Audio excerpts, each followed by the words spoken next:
I have a dream, oh, I have a dream.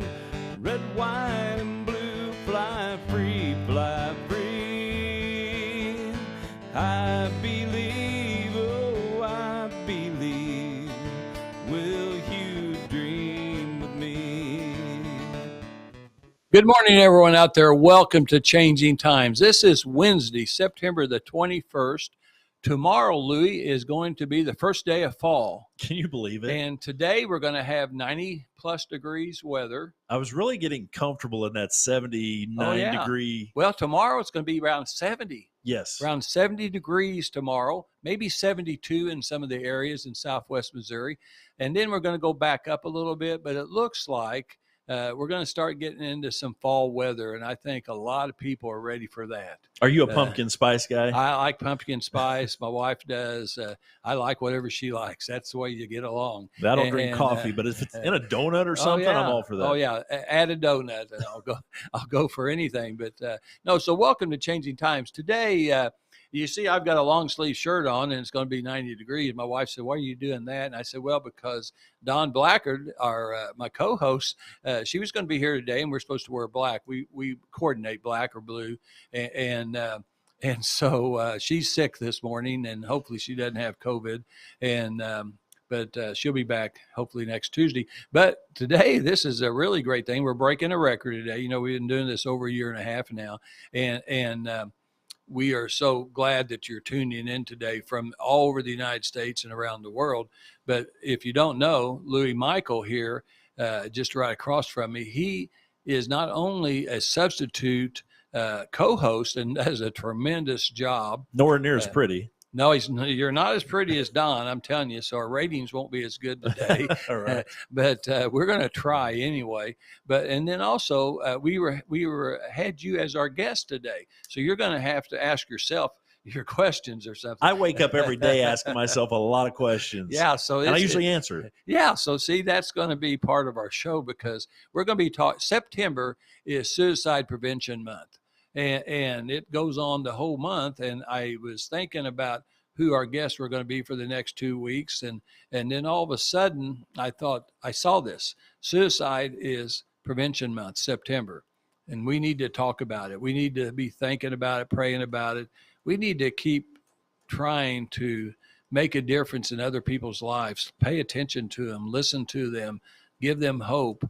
Louie Michael has a great nonprofit called Choosing to Live, and we're going to be talking about that today. We're live at 9 a.m. every Wednesday on Facebook, so just turn to Axe Media Group Facebook page, and you can find us, Changing Times Live. And then if you miss it, if your friends miss it, you can watch it any time of the day or night, 24 hours a day. You're going to be able to go on and see any of our shows, the most current show, or go back and see any other shows. And also, we're live on YouTube, we're on Twitter, we're on LinkedIn, Daily Motion, and Rumble. And so those are the networks, the different social media programs that we got. So I'm going to start out with this. So we're going to talk about suicide prevention. And Louie, just this morning, I want the listeners to think about this and maybe try to figure out some solutions. We like positive solutions. So this morning, as I was coming here to the studio, I heard on the radio that a lot of people believe that in about 2011, the kids, and I guess adults too, started using the internet a lot more. It was kind of, that's the date that they're saying that internet use started exploding, all these different things on the internet. And that may be about right, because when I got sworn in 2012 as a state representative, I took a cell phone up there, and I had never really used it much, except for just calling somebody. Mm-hmm. I never looked to see what else was available on the phone. Did you have a BlackBerry, or did you have just a regular phone? I just had a regular phone, but you know, I didn't know all these other things. But obviously the kids have kept learning all these different, and then they have so many now, just social platforms for kids. And, and some of them are very bad. So, so it really, this lady that was talking this morning on the radio, it kind of got me to thinking about, I don't know how we continue to police this, but it brings on loneliness, despair, anxiety, wanting to harm yourself. More and more kids are doing that, and more kids are committing suicide because they say a lot of this has to do with the social media platforms that these kids are looking at today. Yeah, and whenever we go into schools or talk to school age people, it seems like the girls are a lot more brutal than the boys. But they have so much access now to social media, everything online. They have so many things to compare themselves to, their body image, their eye color, their hair color. There's tutorials on how to do your makeup and how to look perfect, Yeah. whatever perfect is. And they get sucked into all that. The social media platforms, we use that as a blanket term now, but there's oodles of them. You think of Facebook right off the bat or Instagram, but there's hundreds, if not thousands of them out there that these kids, some of them they know about. It takes the adults a lot longer to figure out what they are and then finally get on there and see what's going on. But they do have access to so much today, more than what they ever had before. And suicide happens to be one of the leading causes of death for kids from 10 years old. Right. 10 years old to 34 years old, I think, is the second leading cause of death. So when you think about a 10-year-old taking their life, you think, what in the world would they want to do that for, or why? And you can't blame it just on social media. I remember being a small child. I had a great family, good home life, but I remember being 5 or 6 years old and not wanting to be here, not wanting to exist. And I was one of those kids that all you had to do was look at, and shame me and go, I can't believe you did that or whatever. I would just go bawl in a corner. I was just very emotional. And so I think those some of those things we're born with. Some things are through tragedy in our life, even when we're young, that we've had to experience. And it's a whole emotional balance. But today, in this day and age, I can't imagine what it would have been like if I had had a phone to pick up all the time when I'm 10 years old to see what my friends were saying about me or at school or my family. Or it was bad enough with the kids on the block that picked on you, know, and I had plenty of that, know. So, yeah, it's a whole different world out there now. Well, and you're exactly right, Louie. It seems like girls now. It seems like more boys actually commit suicide, but more girls seem to be really hard on themselves and may do some harming. They may do cutting or something on themselves, but that's because they're so critical themselves about what they look like and feel like. And so then when other people start picking on them, maybe because of their weight or maybe because of the way their eyes or their nose looks or whatever. I mean, I don't know why kids are so cruel to each other, but my grandkids, I got 5 still in school and got 1 in college now. And they come home and they tell me, they tell me about all the bullying that's going on. And I know the schools try to stop that, but I still think they need to do a better job. But it's hard because students can be in bathrooms, they can be out in the playground, whatever they could be at, even in a hallway. You can't have a teacher everywhere. And so I think they still got to do better, though. They do. And I remember being a kid and not going to the bathroom all day at school for fear that I was going to get tackled by somebody that picked on me at school. And there was a whole gang of them that, now, you're worried about. Were you short then, or why do you think that kids picked on you? Well, the particular kids in mine lived in my neighborhood, and I was the only kid that really had a complete household, a mom and a dad. Okay. And I had what I needed. We didn't have a lot. We were poor. But I can't say poor. We ate. But there was times that were pretty slim. Yeah. But my mom always instilled in me to take care of the others too. So there was some of those bullies that I had that I actually gave my clothing to or did different things. And these same bullies or people that I gave to or was trying to be nice to would gang together and decided they didn't like me. To me, looking back, it was almost like I think they were envious of my home life because they had really broken homes. And so when I would go out on my bike at 10 years old, we lived out south of west of Springfield out on Broadmoor, where Kansas Expressway goes through. It didn't used to go through. Right. So that was a trail through there. And there was a pond out by the SMS, what used to be SMS, the Agricultural Center. And I remember being back there one winter and these boys in the neighborhood, there was 3 or 4 of them that were a year older than me. They ganged up on me and they got me out in the middle of the pond with my bike and I fell through. I about drowned. Right. And they threw my bike out in the pond is why I went out and got it. And it was thin ice. Right. And so I went back home soaking wet, and I think it was 20 degrees outside or something. Couldn't tell my mother what had happened because I know she'd probably want to go kill each one of them, Right. But I just sucked it up and went on. But there was things like that. I was even, like I say, in high school, afraid my freshman year to go to the bathroom there at Parkview because teachers can't be everywhere. Right. And then I would envision in my mind, how am I going to protect myself and what am I going to do to survive? And so all that bullying and stuff, really, a kid sits and thinks about that stuff constantly. And when they're at home, they're thinking about it. And now you add on the social media aspect or the being able to text somebody willy-nilly, not even knowing who it's coming from sometimes. These kids sit there and stew about it and they're scared. And nobody likes to be picked on. Even as adults, we get picked on. And you being in the political circles. Right. I mean, people say bad things about you and they try to do you in. They don't like what you believe in or what you stand for. And sometimes they just don't like the way you look.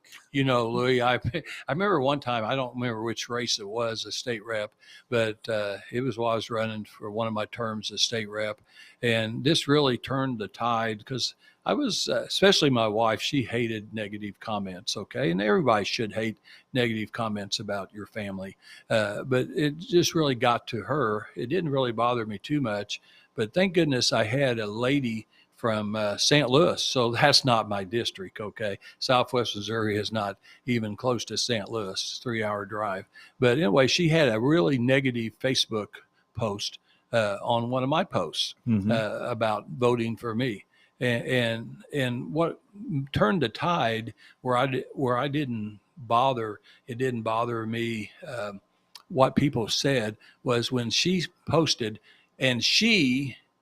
and then it said that all these negative things about me. And she called me she twice because my name's Lynn, Lynn. So she didn't really know me. She's never seen me. She's never heard me. But because she was the opposite party up in St. Louis, she wants to bash me and say negative, hateful things about me. And I thought, you know what?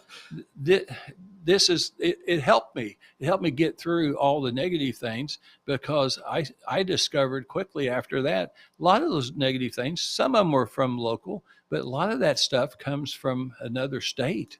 And I'm thinking, you guys, you're not going to bother me ever again because I'm doing the best I can. I'm doing it for the people. I'm not have any selfish reasons whatsoever. And I'm trying to be a public servant and you're not going to bother me anymore. Yeah. But when I was growing part of that's up, maturity. You grow up and you think about those you things. get used to that and you find a way to cope. And the people who can't cope are the ones that we have to really worry about and watch out for because they can then end up doing something very harmful. I was lucky because I was born at a time that we could defend ourselves and break a nose if I had to. And so my dad sent me to boxing school at the boys club at 3rd and 4th grade. So I boxed for several years at the boys club and I learned to defend myself. So in school, I was lucky because you do this today, I'd be expelled. I don't want your grandkids to do this today or kids to do this because you will get in trouble. But fortunately back then, and probably we need something more like this today. But back then we were able, when I always wore glasses, Louie, from the 3rd grade on. I thought it was a cow in the back of a truck, and it was really a horse coming down to my grandparents. Really bad eyesight. I had bad eyesight, and lucky I could even pass grades back then.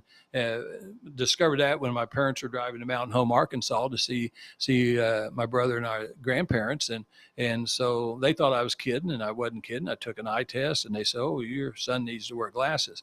Well, unfortunately, back then, glasses were pretty thick. If you were nearsighted, you had these real thick prisms. I mean, today they can make glasses so thin, like my glasses, extremely thin, but not so back then. Right. And so I had these big old glasses, lenses, and then I played sports. I played football and basketball, and I was always breaking them. But my parents we did not have the money to buy another set of frames. And so I would just take, the only tape I had was first aid tape, that white tape, and I'd have them here I'd have them back there. I'd have them back there. I could maybe Whatever it even, took. I might have 6 pieces of white tape on my glasses. That made me look Just want to say, pretty, bless your heart. yeah, pretty good. But then the kids started calling me Four Eyes. Some of the Uh, people called me Four Eyes, and finally that just got to me. And so as I learned to box, I just would box. I just take one punch and hit him in the nose and bloody nose and sometimes a broken nose. I did that a few times, and yes, I did go to the principal's office, but because I was defending myself, like when they threw and hit me in the head with a basketball in gym, I went back over and retaliated. And you Yeah. don't, and you know what, I did stop a lot of the bullying, because kids respected me after that, knowing that He might cut I'm loose. going to strike back. But today, unfortunately, we can't do that. But I do think the school teachers, it'd be nice if they could go back. A little paddle once in a while, I think, would be a good thing. Would be sufficient. Yeah, I think about that time in 9th grade was probably when I started getting my retaliation, or I'm not going to take this anymore. And that's when it started to stop. And once you toughen up and get a little thicker skin, and part of that's moving into adulthood. And there's people now that are 20, 30, 40, 50, 60, whatever, that still work in a office and environment that there's somebody bullying them. Right. And the thing is, when we get older, we get a little wiser on how to handle that. Maybe our tongues get a little sharper. Right. But the big thing is, in these kids, is trying to convince them that don't let that stuff weigh you down. Don't let it beat you up. That's right. That's not who you are. Whatever your past is, even as an adult, we talked about this earlier, whatever your past is, that doesn't determine your future of who you're going to be or who you can be. Don't let other people remind you of that past and try to keep you there either, because they will. Right. And so you've got a great message with Choosing to Live, because you've got a nonprofit, and you just came off a very successful fundraiser. We did. We had a great time. Had the Elvis premiere, the big movie. Yeah. You had two different sections rented out. Yeah, we ended up taking over a second theater there that night at the Alamo. Okay. The Alamo people over there were fantastic to us, and they gave us a great deal on the movie, and it was opening night. So yeah, we filled 2 theaters. Had Donna Presley, Elvis's cousin, first cousin. She's on there your with board. us. She's on your board. She's on my board. Very proud of that. She's on her way to Sweden right now, I think, talking about Elvis. All right. That's what she does. She'll be there for 3 months, I think, on a tour. Wow. But yeah, Choosing to Live, we got a great board. A couple of the my favorite people on the board are my wife and my 2 daughters. Cool. We've all suffered at some point or another some sort of distress, whether it be a mental anxiety, depression, different things. My wife has suffered since she was a child too. And she's also a nurse and just a great, sweet woman, and is my lifeline. She's been good for you. She's been very good. Yeah. She saved my life more than once, literally. Yeah. But my daughters too, they're both on the board. My oldest daughter, she's a fraud analyst for Expedia here in town, and she investigates all these cyber crimes all over the world. And my youngest, Grace, she's a photographer and a graphic designer, and she does all of our Choosing to Live stuff. But she works for a lot of these big country stars and travels the world doing weddings and all kinds of stuff. I'm very proud of my girls. Yeah. But they also deal with some of what I deal with, and I think they come by it honestly or naturally. But it's something that all of our hearts are in so deep. We just want to help people. We have a compassion for people, and that's why we started Choosing to Live. It's not just Louie. It's Louie, Patty, Ashley, Gracie, Debbie Baker, who's on our board, Kim Inman, who used to be with the Springfield Cardinals and the Missouri Manufacturing Association. She's on our board.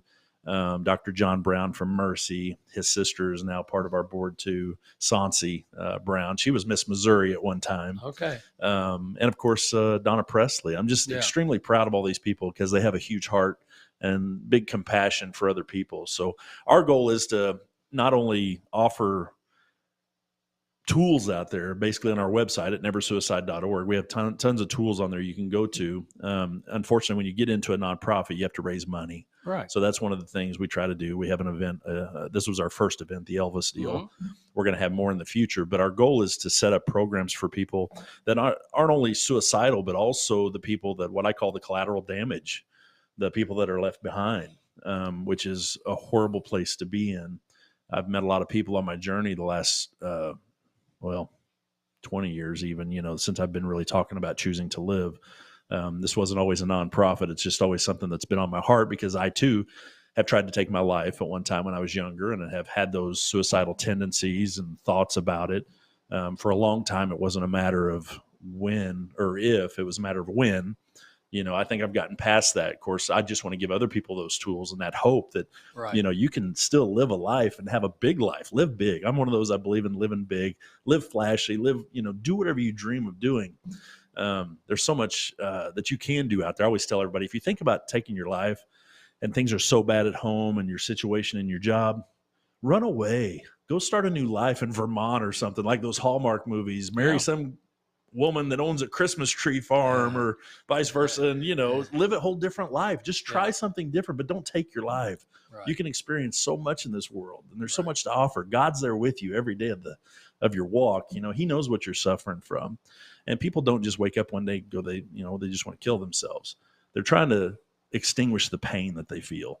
And I've always, whenever I was younger and stuff, my mother, everybody would ask me, what's wrong? What's wrong? My wife, I'd say, I just don't feel good. I'm just tired. And what that was I'm tired of the pain, the mental pain. It wasn't that I was physically tired necessarily, although the physical pain comes along with the mental pain, but I was just tired. And when people say that, believe them. They're mentally tired. And that's a signal. That's a sign that people need to be picking up on. Absolutely. And don't be afraid to ask questions. Ask them. And people, the old myth of, if we talk about suicide, they're going to think about it. That's not true. People are going to think about what they think about. You're not going to plant seeds in somebody's mind. Either they've thought about it or they haven't. So it's important to ask them questions. If they are in that dark place, say, hey, where are you right now? Are you thinking about harming yourself? And one of the biggest things mistakes they make sometimes is allowing somebody to say that they want to hurt themselves or, I've been thinking about suicide and not doing anything about it. You feel like you're the bad guy if you call the ambulance or the police or somebody for help because a lot of times they're going to put them in for 96 hours or different things. But if they're seriously in that place, you need to help them. You need to try to get them the help and try to get them past the moment right now. And there's nothing wrong with that, calling somebody to come in and help them. Right. Well, Louie, last weekend, Jan and I went up to Lake of the Ozarks at Margaritaville Resort. So if you're anywhere around Southwest Missouri, even some other states around Missouri, Margaritaville Resort used to be the old Tantera in Lake of the Ozarks is just a tremendous place. They've really remodeled and it's renewed the place. It's just an extremely good place. But I was at a pharmacy seminar conference getting all my CEs for the year, 30 hours we have to get, and so ready to turn those in. But 8 hours of that was mental health. So this is how important. So for us pharmacists, because we're in direct contact with these patients every day, we know what they take. So we know if they're every month, you can see a progression. So if they're taking more medicine or if they're not getting their prescription filled in a 30-day period, and we know they're supposed to be on the antidepressant or that mood elevator, and they're not taking, we can tell when they're not taking their medicine properly. So do the pharmacists try to identify that person? We need to talk to that person and say, hey, Bob, I noticed that you're 2 weeks late in filling in this prescription. Are you still taking it the way the doctor prescribed? So you can do things like that. But one of the things we did role playing, we did all these different things. And so I had pharmacists at my table. I didn't even know them. But one of the interesting things is we were supposed to ask them, how they're doing, kind of talking to the people. And then we would come up with, are you thinking about committing suicide? And you could either say yes or no. But one of the things that the instructor told us was that if the person says no, sometimes you can tell whether that's really a no or maybe or whatever. Sometimes you can tell when they're lying. Sure. They're just trying to deceive you because they don't really want to tell you. And so then there is another set of questions that you can ask that person. But that was very interesting. But when we come back, we're going to take a break. Don't go anyplace, because now you need to get a pencil and paper out. And we're going to talk about our 3 sponsors, including Louie, who is a sponsor. So we have 3 great sponsors, and what we're basically trying to do is raise enough money for the Axe Media Group to come up with a telephone system if you want to make a donation, you can make a donation to the Acts Media Group. Go online and look at the address. It's well, I can't think what our address is, and I'll come up with it in a minute. But it's out on West Kearney. But anyway, so we'll get that address for you. But you can make a donation. But we're trying to come up with money to buy a phone system, because wouldn't it be great for the audience out there if Louie said something today and you've been suffering with anxiety or depression and you wanted to ask him a question because he's gone through it. He's lived through it and he's got a great life now. Doesn't mean, though, that you still don't have episodes, do you? No, that's just part of life. But the key is learning how to deal with it. Yeah. And learning how to push through to the next day and getting past that feeling. Sometimes those dark clouds will hang around for half a day, 6 days, 24 days. Right. It doesn't matter. Sometimes it will last. It doesn't just turn off all the time, but you have to be willing to wait for it. But the sun will come back out, right? Oh, the sun always comes back out. Yeah, there's an end to that dark tunnel. The light will shine through. And honestly, if you're a Christian, you have a better chance to, I really believe, get through whatever you're going through if you're a Christian, because God's going to be at your side absolutely the entire time. But it's kind of like Missouri weather, Louie. I mean, if you don't like the weather today, because think about it. Wait around. 90s today, 70 tomorrow. Yeah. So for everybody to know, the weather does change and your life changes and your life can be better. But anyway, here's our sponsors. Our first sponsor, Brad Pistow. He is a certified fiduciary financial planner. He's in Ozark, Missouri. And you say, well, I don't live in Missouri. You're watching from Kansas. Well, guess what? He's licensed in Kansas.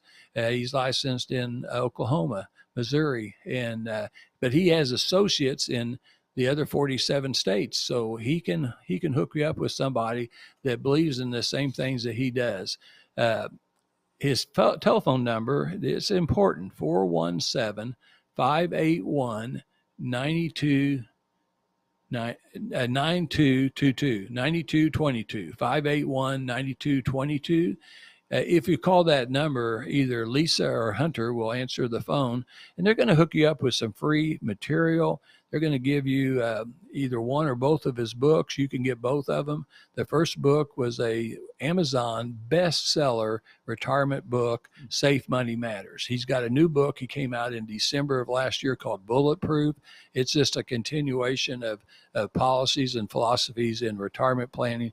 It's really, when you see inflation the way it is today, it is never too early to be thinking about retirement planning. You need to be thinking in your 20s and 30s and 40s. You don't want to wait till you're 60 or 65 to be thinking about, how am I going to retire? Don't just depend on Social Security. Hope it's still going to be there, but we don't have any guarantees. And so you can call him and he'll take care of it. I use him. My wife and I use him for all our retirement planning.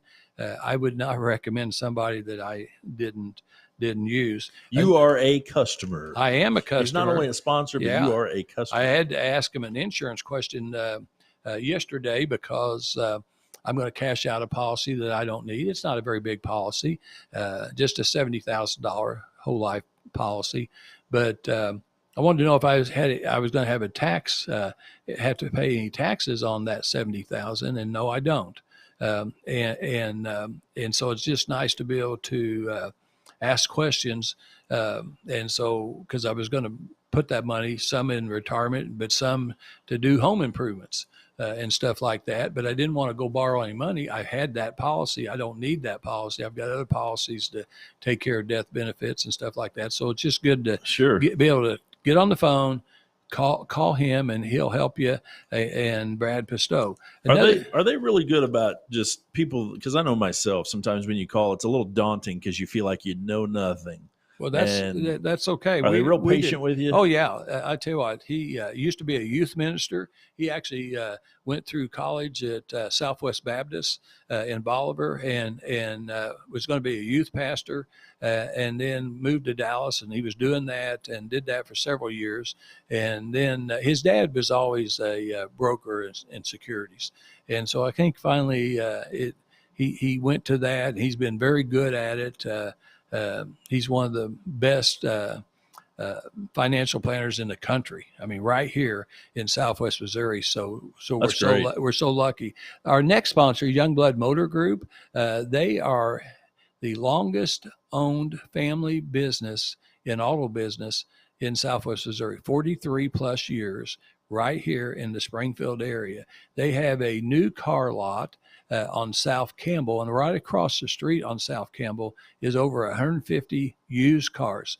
Not old used cars, but really nice used cars.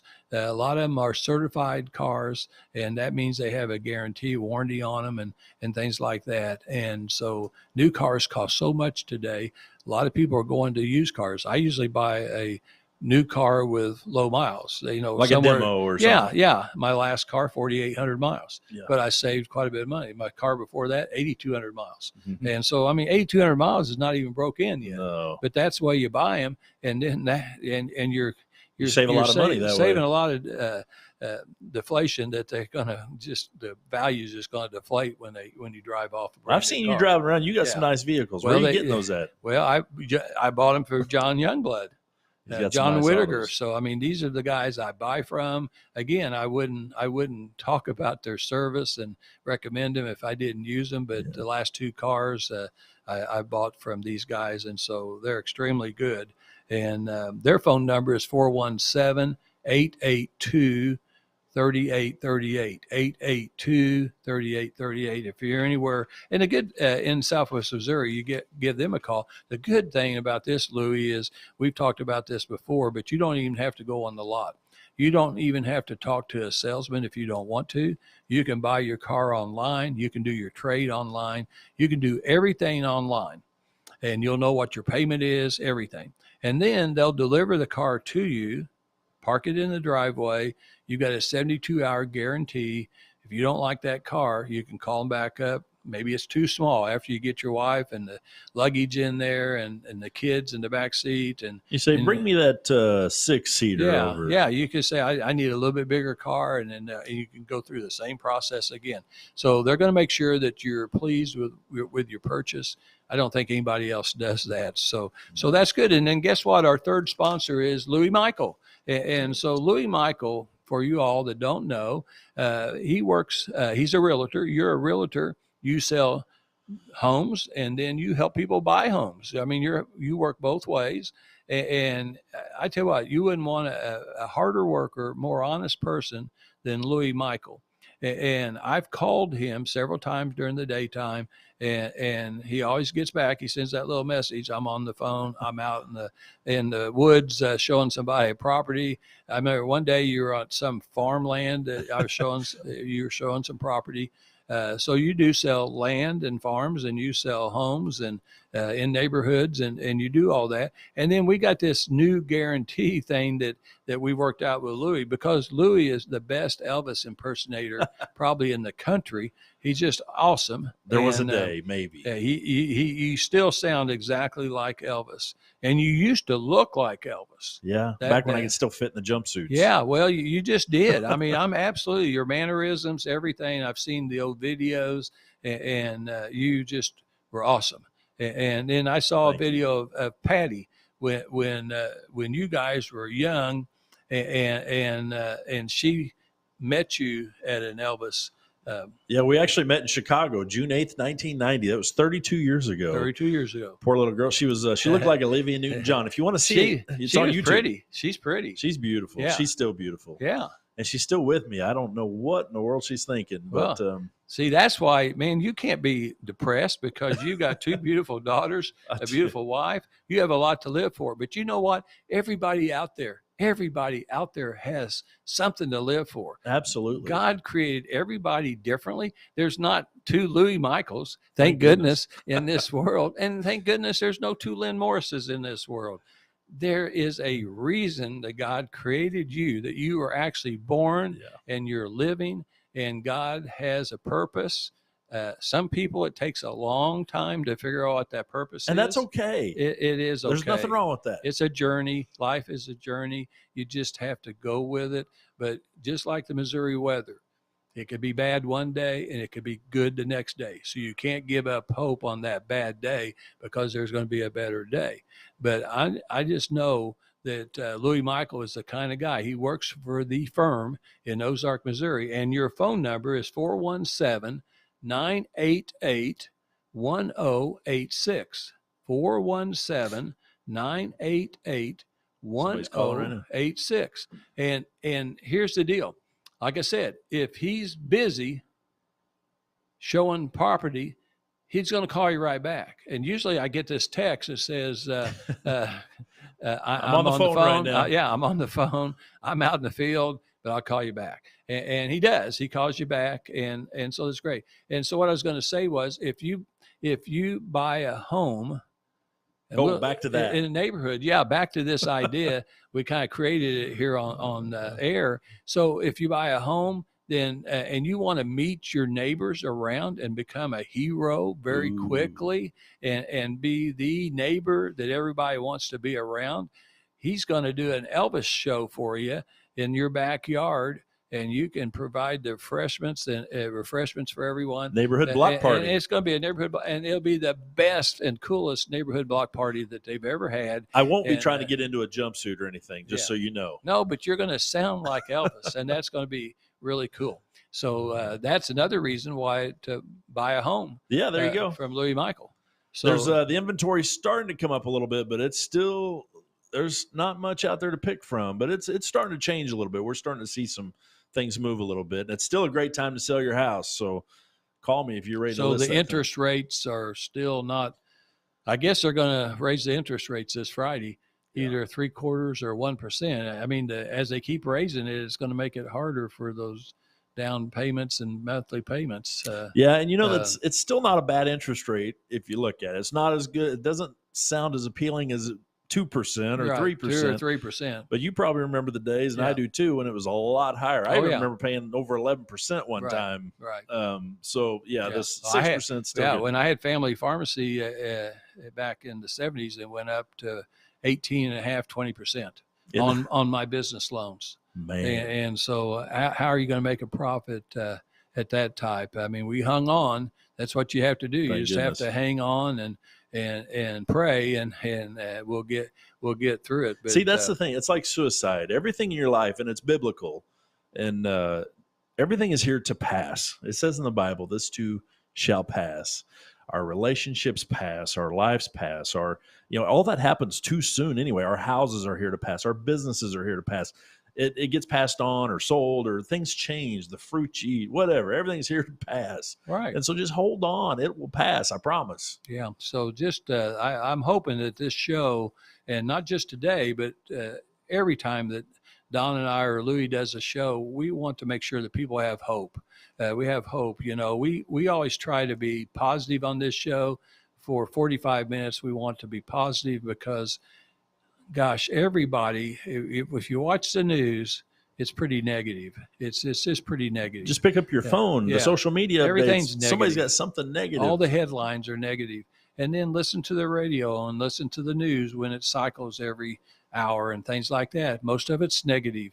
There's nothing ever positive. There's a lot of positive things going on in this country, but and in cities and towns, but nobody ever talks about those positive things. Even those little parades that I do in these little towns, and sometimes as I'm throwing the candy out, I'm going, why am I spending 2 hours over here in this little town in my county throwing candy out? Because you're going to bring a smile to somebody. Yeah, because 1 or 2 people, it may make a difference. And those little kids, how they're running around. But I throw candy to the older folks too. I say, hey, you kids, and I'll throw them a little bit further and stuff like that. Because I always, when I did a Billings parade, a Labor Day parade, just recently, I thought to myself as we went up and down the roads, around the neighborhoods, around the square in Billings, I thought, well, this is America. This is really what I believe America is. Yeah. This is how America started. Here it's still that way.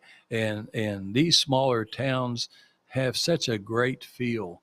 And there was patriotic flags and church floats and stuff like that. old cars, Feel good stuff. old tractors, Yeah. all that stuff was on there. And that's just, to me, Americana. This is what our country is all about. But I don't know. So Matt, our producer, how much time do we have left? We have 5 minutes. 5 minutes. Okay. Well, we're gonna keep talking. I want to say Yeah. one thing. You made me think of something a moment ago, and I've had a head injury, so Okay. sometimes I've got to say it before it's gone. Sure. You remember Mac Davis? Yeah. One of the best songwriters ever. He wrote songs for Elvis, wrote for everybody. But he had a song that just replays in my mind all the time, and it's if you take all the love in the world, add it all together, take away all the hurt and the pain, there's still enough love left over. Yeah. And that's true. There's more love out there than there is. We just, unfortunately, with the technology that we have now, we get all the negative.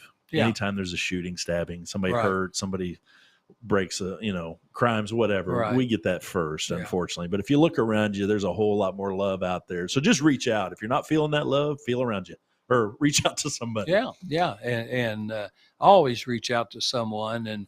And that's why the families need to stay close and tight together, because without family, it's really hard to live. But if you don't have family, then you've got to make sure that you find someone. And one of the best ways, I believe, to find someone out there that you can connect with that will help you through things is to go to church. Mhm. Go to some church. I'm not going to recommend any church. You don't have to go to my church. Go where the people are, the Yeah, good people. I yeah. mean, there's good people a lot of places. That's but right. church, most of the time there's a lot of good people. Now, sometimes there's some rotten eggs out there. I got to say sure, that. Sure. Every church has those people too. The great thing about church today, Louie, is we don't have to dress up. I remember when my mom was taking me to church, she made me wear a white shirt and tie, and my mom would have high heels on and look nice and had a little hat and, dress and stuff like that. Today, if you haven't been in a church, they're much different. People can wear shorts.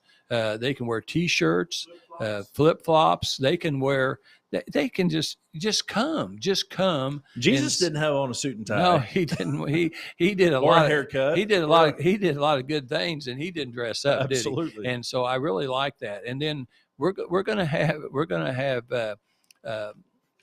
Light the Way, John Wilson back on, because he's going to have some news about several concerts going on. And we just signed a contract with John Wilson to have a concert in Ozark next year. Fantastic. So it's going to be on. Is this breaking news? Well, yeah. Well, it's pretty news. So Mark Aker and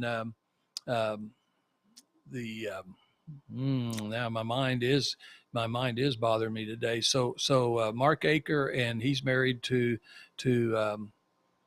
one of the sisters, no, the daughter of one of the Parhams. Yeah, so, Amy Acker. Mark and Amy. Yeah. So Mark and Amy. So they've got a great piece of land, and so we're going to have the concert right there next year on the Finley River. The Finley River, and it's Okay. just going to be awesome next year. But he's got some other things coming up, so we're gonna have him on next week. We're going to have a lady from Branson, and she's going to be talking about several events coming up in the Branson area, and so that's going to be awesome. And I want to say to our viewers out there too, he won't say it, but he's in a lot of pain over here today. It may be why the brain's not working, but he's dealing with a lot of back pain. So keep him in your prayers. Yeah, I tell you what, let's see, this morning I've taken 4 ibuprofen. I've taken a Neurontin, that's a gabapentin, that is for nerve pain.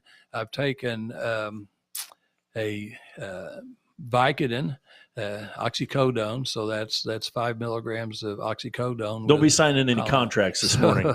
So and I've still got some pain. So it's really affected me. Like I've got a lower disc that's inflamed, and back in 2018 they thought I was going to have surgery, but through God and through a couple of shots, steroid shots, I was able to get through, and I haven't had any pain, so it went away.